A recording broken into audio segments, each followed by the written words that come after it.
So hello guys, magandang araw, and ito yung layer 1 feeds natin na pure blend from Pure San Miguel.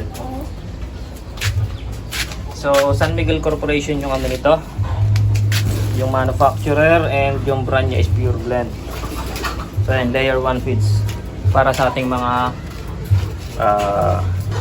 layer chicken. So ito yung guaranteed analysis nila guys.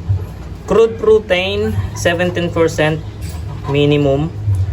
So crude fat 4%, crude fiber 8% max.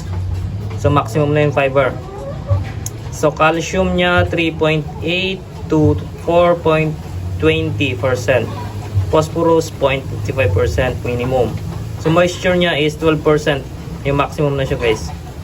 So dito ang para sa ating mga layer chicken is itong crude protein guys and calcium. Yan yung isa sa mga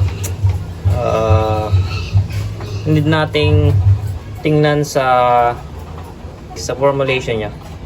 So kailangan minimum ng ano natin ng mga laying chicken is 17% yung crude protein niya. Tapos sa calcium naman guys, ito yung isa sa mga kailangan natin para sa matibay na eggshell. So sa akin ito yung ano ko, yung tinitingnan ko guys, itong dalawa na to. So yun lang guys, para sa ating chicken layer feeds na Pure Blend, ito yung formulation nya guys, and nakita nyo naman dito guaranteed analysis. So yun lang guys, thank you very much for watching, peace out.